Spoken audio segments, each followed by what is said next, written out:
Welcome to Survival Mode Disrupted, the podcast for those who are done performing, done people pleasing, and done living life on autopilot.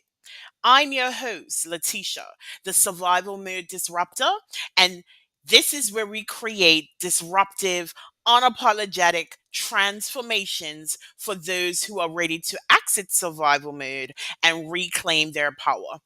Every episode is your permission slip to burn the rule book, break the cycle, and finally build a life that feels like yours. So let's disrupt everything that's holding you back and start living life on your own terms.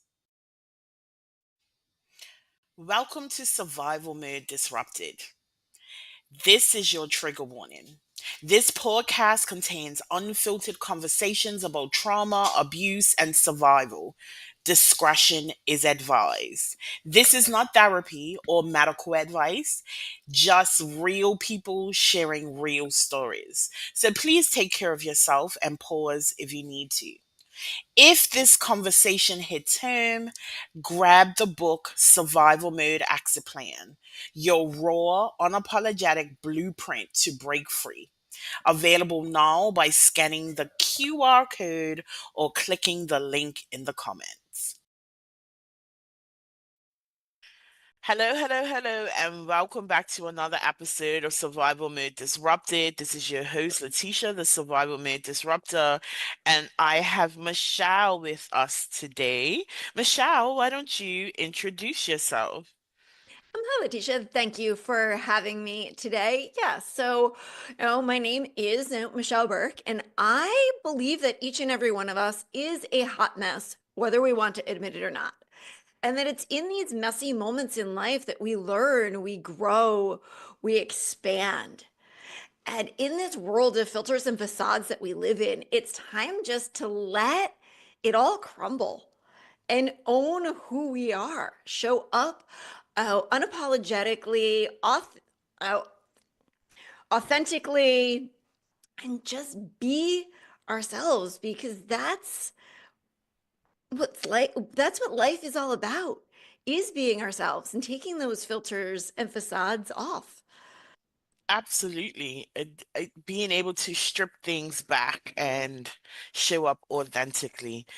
So tell us your story to and through survival mode. Oof. Okay, where to start?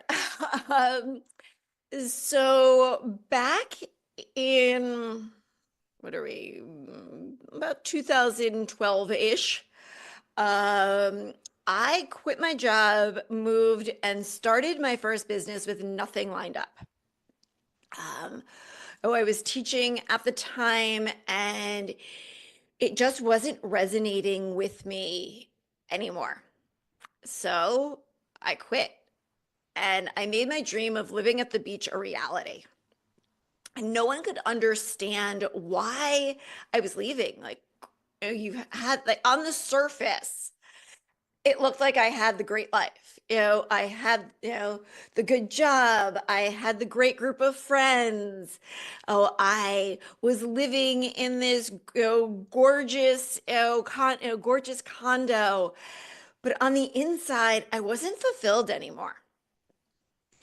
And that was where I needed, it took me over a year to figure it out, but I needed an overall life change. Because my mom kept saying to me, it feels like you're running from something. It feels like you're running from something.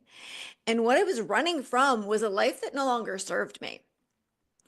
But in the process of moving, I was struggling financially because I didn't want to start a new job because I was moving. I was, starting a new business. And as we all know, when you start a new business, the money doesn't flow in right away. So I was doing odd, I was doing odd jobs. I was living off savings and credit cards and was feeling really that financial stress. So I was in a financial survival mode because 3 weeks before I was supposed to move, my new landlord told me that he didn't feel comfortable renting to someone who didn't have a full-time job. And I was like, but the rent is less than half of what, I'm currently paying, come September. I do have a job because I was also teaching at, a university. So I had that income that was going to be coming in, come September. And he's like, no, we just don't feel comfortable with it. And it was my mom who said to me, she's like, if I didn't know you were moving, I would ask you what the heck is going on, because my legs, my thighs were black and blue beyond black and blue. And it wasn't until I woke up one morning that I realized I was the one who was giving myself these bruises on my thighs because I like to curl up when I sleep. And what I was doing was my body was so stressed. I was in such a state of survival mode that I was putting myself in the fetal position while I was sleeping and then elbowing my thighs. So that's what all those marks were on my thighs. They were my elbows. That's how stressed I was, that I was just abusing, quote unquote, abusing myself while I was sleeping. Once I moved, I really, I did find, found a place to live, got my business going. I did take a maternity leave teaching position, um, just to have that income, coming in, and also knowing that come the end of the school year, I didn't have, a teaching job lined up again. So it was either going to be like, I'm totally done with teaching, or like we're gonna continue on with this. But I realized that I was totally done with teaching and I left. And oh, I went all in on, well, I say I went all in on myself, but we realize sometimes that we say we're going all in on ourselves, but we're in such a state of survival mode that we're still just going through the motions. And that's what I was doing. I was still too afraid to go all in on myself because it going all in on myself didn't feel safe within my body. And I would tip my toes in and tip my toes back out. And I finally reached the point where I was like, all right, I'm going all in. And as I went all in, I started to have things leave. My landlord asked me to move out for his daughter to move in, which is legal to do in New Jersey if it is a single dwelling of 8 or less. To ask a tenant to move out for a family member to move in. And this was, it was, we're going into the warmer months and living at the beach. I couldn't find a place to live because I couldn't afford anything in the area. And I ended up finding a short-term winter, well, what we call here winter rentals, and with a bed and breakfast. And my body at that point, I was in such a state of survival mode again, because I was just trying to get my basic needs now met because you know, until that night, I didn't know where I was living. I didn't know how I was going to be providing for myself. And while I was at the bed and breakfast, I had certain people reach out to me, and I had an ex from my past who was narcissistic and a very toxic relationship reach out to me. And since I was in this vulnerable state and they were offering me things that I needed at that time, they were offering to take me out to dinner. It's like, okay, yes, that's a meal I don't have to pay for. We're offering to, provide me with some money so that I could pay, because I was paying weekly, so that I could pay for, that week to have a place to stay. And in the process of that, I ended up being sexually abused.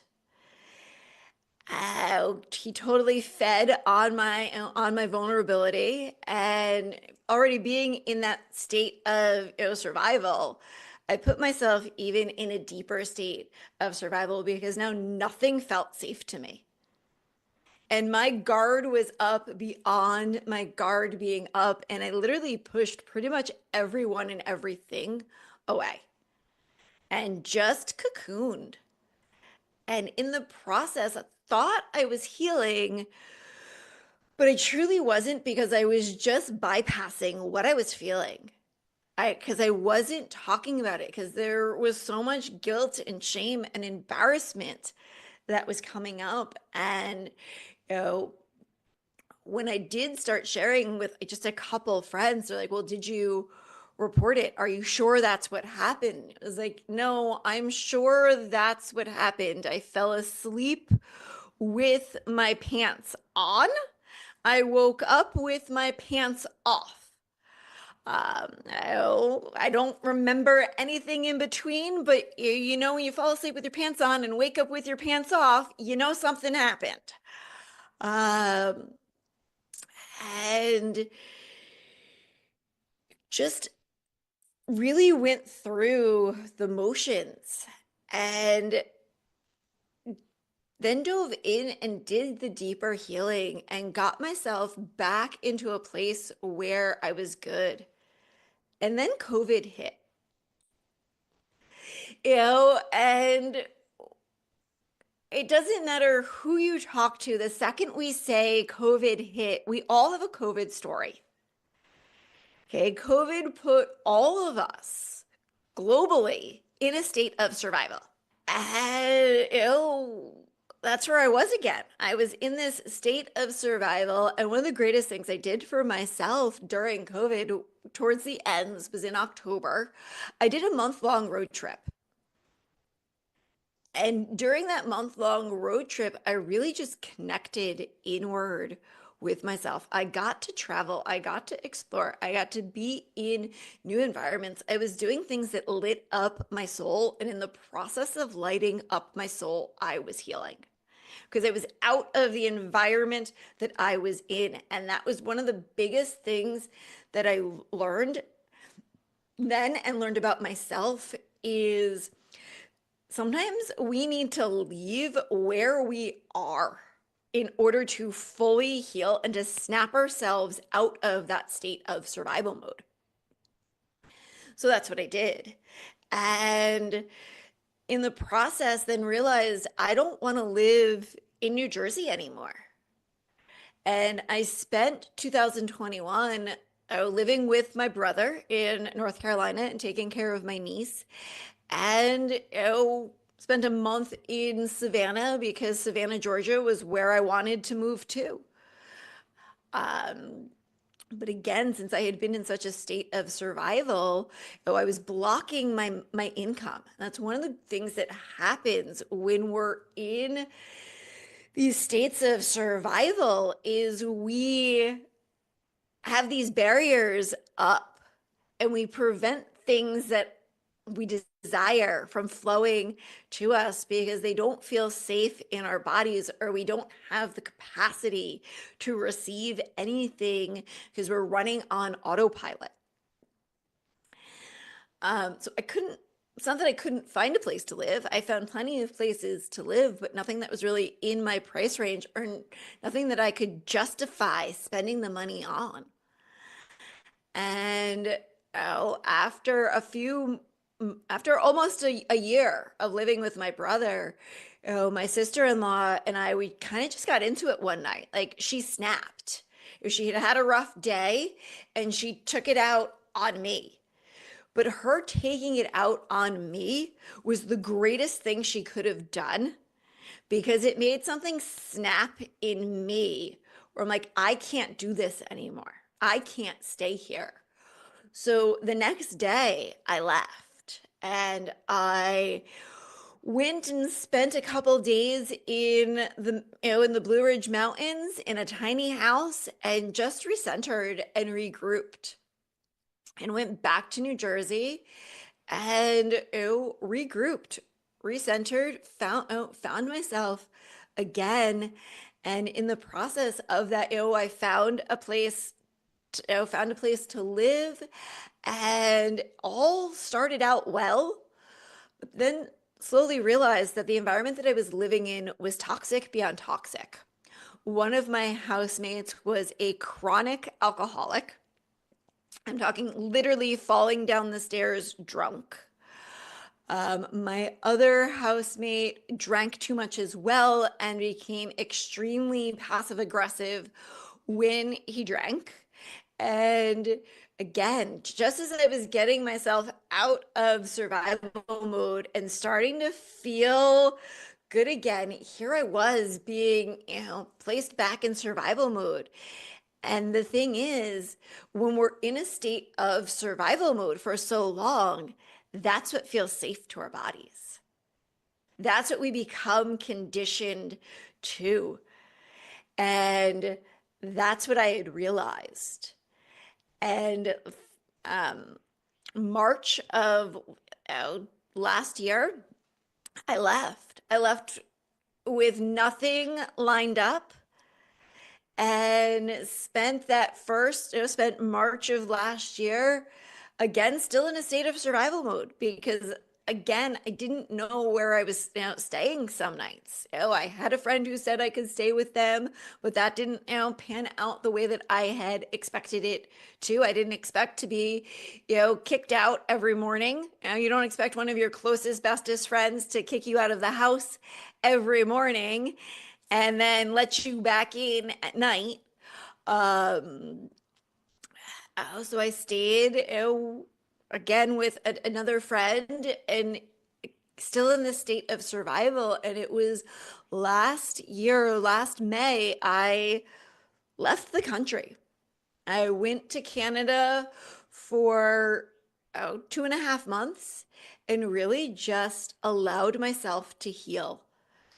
Was in environments that were healthy, that were safe, that nurtured me, that fed my soul, and allowed me to come home, allowed me to come home back to myself.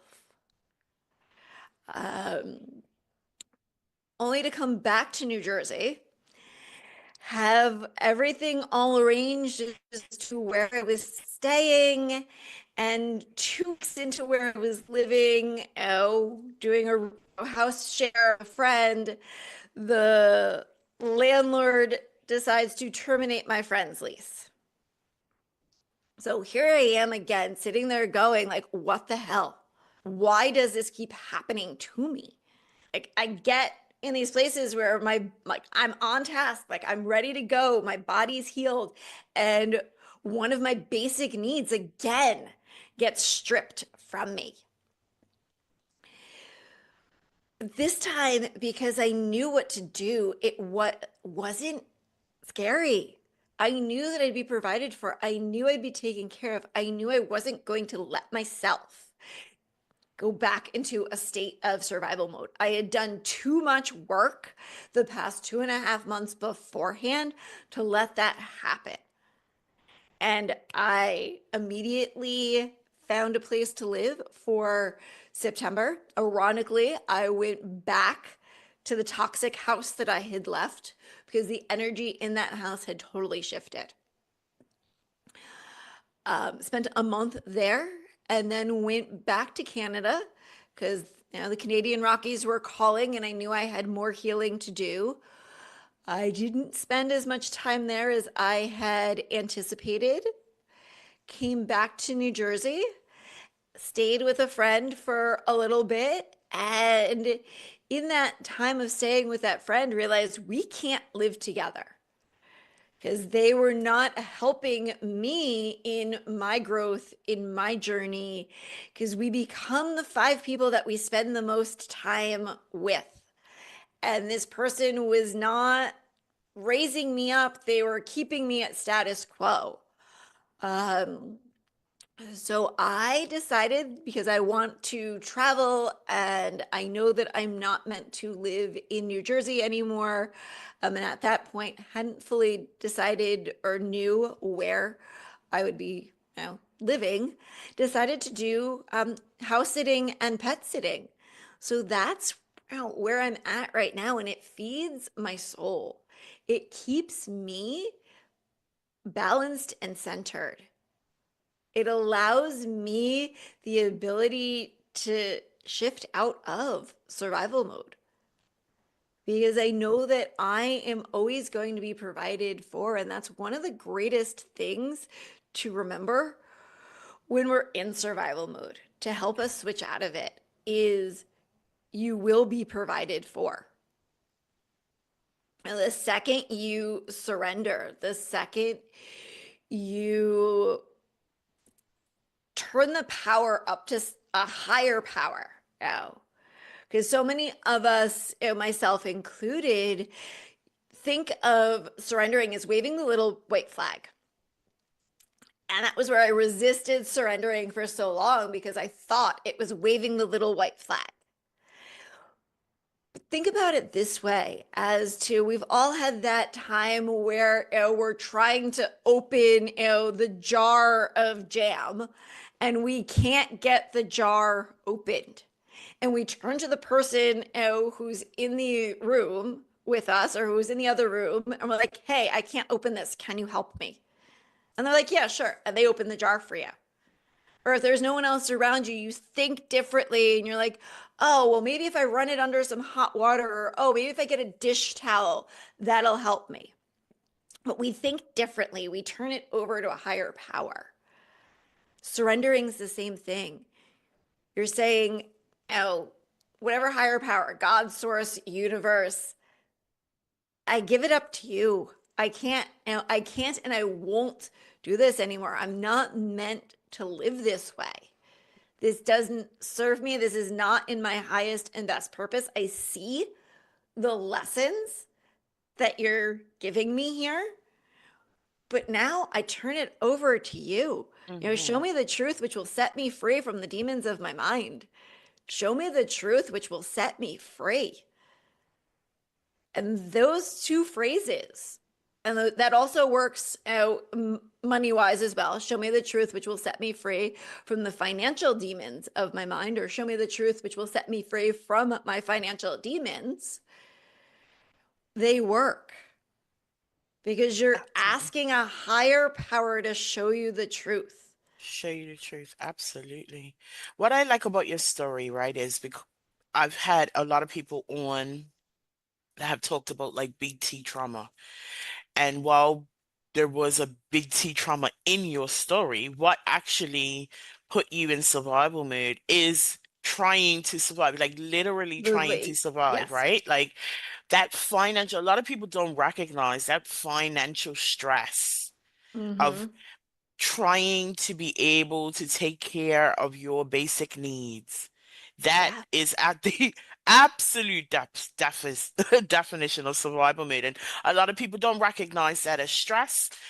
They don't recognize that as trauma either, but it changes us. It It's changes the yes. way that we show up. It changes the way that we deal with things because, we are until we get to a place where we're willing and able to surrender, we then are literally in a fight to stay alive.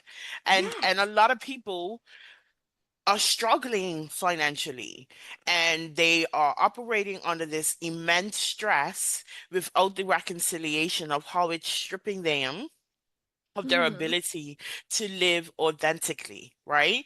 Yeah. And one of the reasons why I love, sharing a multitude of stories is because I want people to recognize what it really looks like beyond these big T events to to be struggling day to day and trying to just get our basic needs met, right? Yeah, where you look at your you look at your bank account and you're like, all right, I know that oh, I know that it's in my best interest to work with a therapist, a coach, a mentor, something like that. But you look at your bank account and you're like, All right, well, the money's not there for that. The money's barely there for renting groceries. Hmm. Oh, and then you look at your bank account again, after you've paid your rent, and you're like, okay, well, I guess we're gonna get a little creative with, groceries this week. Yeah, it's that constant cycle of, Yeah. are we there yet? Exactly. Are we there yet? And we have to also remember that most of this goes back to our childhood and our conditioning. But one of the other things that we have to remember is for myself, and I'm sure most of your listeners, we are the byproduct of baby boomers Hmm. who are the byproduct of the depression. Hmm. So, my grandparents lived through, the depression. It's imprinted. Hmm. Now, that epigenetics, it's imprinted in us where even though I know this is an abundant world, I know that all my needs are going to be met, I know all this. But because my grandparents lived through the depression, they were in survival mode. Now, Hmm. as children, that got passed down to my parents, Hmm. especially to my mom, which got passed down to, my brother and I mean, Absolutely. A trauma, whether big T or small t, gets passed on up to 8 generations. And oftentimes, with the conditioning that we experience as children, we are living someone else's story. We yes. are, and I recognize that myself when I started my business. I always credit my mom used to buy a 50-pound sack of potatoes and a 50-pound case of chicken every month.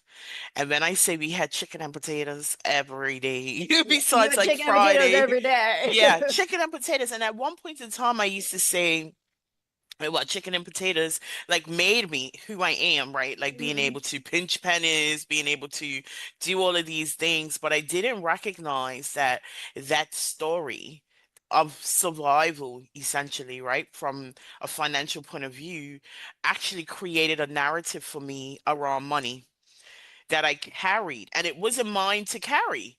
Well, I wasn't, you know what I mean? Like I I know wasn't exactly what you mean. in that state where I had to pinch pennies. I learned how to budget as a result, but I didn't know how to then take the money that I had to work for me. So like when I started my business, I like investing in myself, like that doesn't make sense. Like why would I use this money for that? It Exactly. created this money story that held me back for a very long time, right? Hmm. Because I am holding on to my mother's Yes. narrative of survival. And Yes. it's not a bad thing. Like I don't, chastise it, but sometimes we really do have to challenge the narratives that we're holding on to, because that essentially shapes our world. And I talk about the three phases of leaving survival mode. The first one is self-awareness. The second one is reprogramming. Hmm. And a lot of times we really have to spend a significant amount of time challenging the stories, Stories. the Yes. narratives that have been passed on, like you were talking about. Yours have been passed on from the depression, and Hmm. it shows up in our lives in a different way. And when we're able to challenge that and really change the way that we look at things, change the way that we react to things and deal with things, and these stories that we're holding about things, that's when our lives changes. Yeah, because I can remember as a kid, my going grocery shopping with my mom and her putting things in the cart and doing the math. So, it's $2.24. So she would round that up like to $3. Okay, it's $1.50. She'd round that up to $2. And she was doing the math as she was grocery shopping because she knew how much she could spend on groceries. And the first time I caught myself doing that in the grocery store, I was so pissed off at myself. It's like, no, no, you're not becoming mom. No, you're not doing what mom did. And I continued as I was grocery shopping, I continued rounding up. Well, I'm like, okay, I'm continuing to do this, even though I'm telling myself that I'm not. So what I did was I threw something in my cart that my mom wouldn't have done. Oh, I threw that treat for myself. I don't remember whether it was ice cream or chocolate or something, but I threw that treat in the basket for myself. It was like when I rang everything up, it was like, yes, all right, here we go. Here's my treat for myself. And that was how I was like, all right, yes, you did what mom did, but in the rounding up, you knew that you had enough money for this treat for yourself, so you rewarded yourself. And that was how I started to shift it. Yeah, it's a real conscious decision, Yeah. to make that shift to change the narrative, to show up differently than what we know. So I really enjoyed this conversation, Michelle. How can we connect with you online? The best way to connect with me online is through Instagram, where you can find me at Michelle, two L's, A Burke. Okay. I'll put that in the show notes for the listeners to connect with you. Before we wrap it up, give us one key takeaway. Listen to your body. Hmm. And I say that in even when you're in survival mode, your body knows what it can and cannot hold. Your body knows what it is and isn't capable of. Your mind is going to try its hardest and its best to keep you safe because that is your mind's job. Hmm. Our brain is programmed to keep us safe, but our body knows what does and doesn't feel safe. Hmm. So trust what your body is telling you because as you're coming out of that survival mode, oh, your mind is going to start doing some crazy things and telling you some crazy things and your body is going to be like, you got this. You got this. Like let's go. Your body's going to be pushing you forward and your brain is going to be holding you back.